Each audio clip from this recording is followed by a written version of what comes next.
Bienvenidos a este su programa, el Catecismo de la Iglesia Católica. Bienvenidos a este su capítulo, donde estudiaremos la pasión y muerte de nuestro Salvador Jesucristo. Hagamos un recuento de lo que vimos en el capítulo anterior. Estudiamos a Jesucristo y manifestamos que Jesús dijo los sermones más bellos que se han escuchado. Narró 40 parábolas, hizo muchísimos milagros y fundó con los 12 apóstoles la Iglesia Católica. Padeció y murió por nosotros. Iniciemos desde aquí el estudio en este capítulo de su programa, el Catecismo de la Iglesia Católica. En el bautismo de Jesús aparece la voz del Padre declarándolo su Hijo muy amado, y el Espíritu Santo en forma de paloma. Es como la segunda epifanía o manifestación pública de Jesús. Cristo se deja contar allí entre los pecadores que hacen fila para hacerse bautizar. San Juan lo declaró el Cordero que quita el pecado del mundo. Al ser bautizado se abrieron los cielos, porque el pecado de Adán los había cerrado. Las tentaciones de Jesús. Fueron ataques semejantes a los que recibieron Adán en el paraíso y el pueblo de Israel en el desierto. Adán y el pueblo fueron derrotados por el mal, pero Jesús en cambio lo derrotó y se mostró como el que es totalmente obediente a la voluntad divina. No tenemos un sumo sacerdote que no nos pueda comprender, porque Jesús se hizo semejante en todo a nosotros, menos en el pecado. Jesús y los pobres. Declaró que fue enviado a anunciar la buena noticia a los pobres. Declaró dichosos a los pobres, porque de ellos es el reino de los cielos.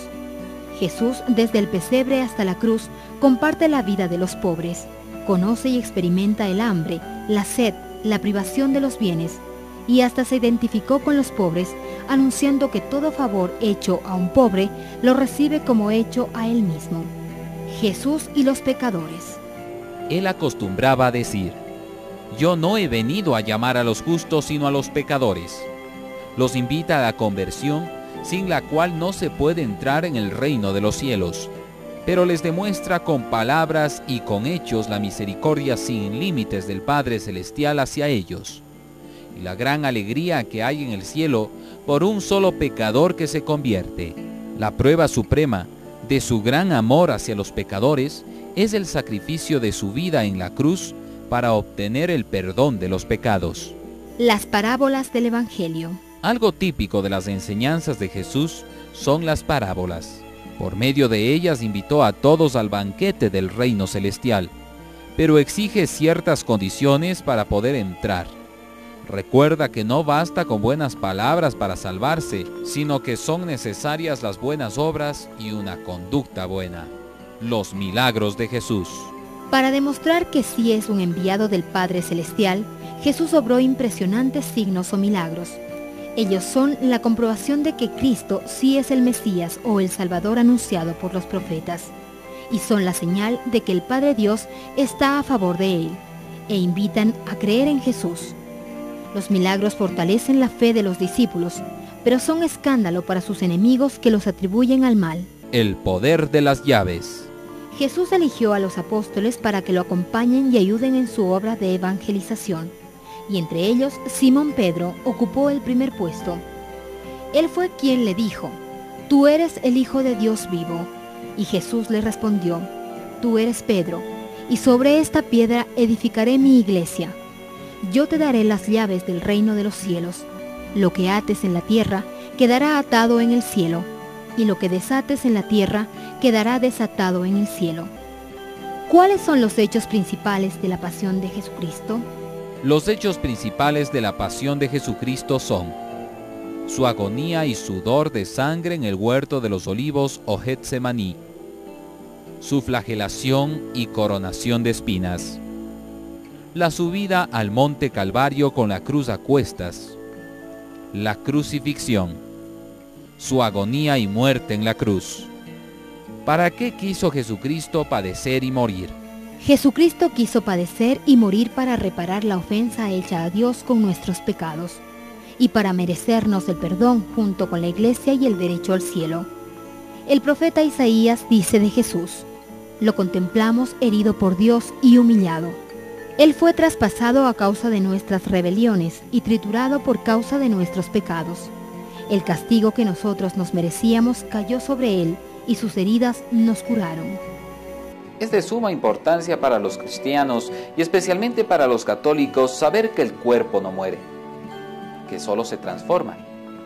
Por eso cuando notificamos de la muerte de alguna persona, no decimos que el cuerpo de Juan o de María ha muerto.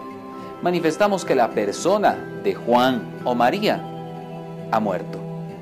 El nombre de la persona que murió en la cruz para salvarnos es Jesús. Y así decimos con verdad que Jesús murió en la cruz por salvarnos.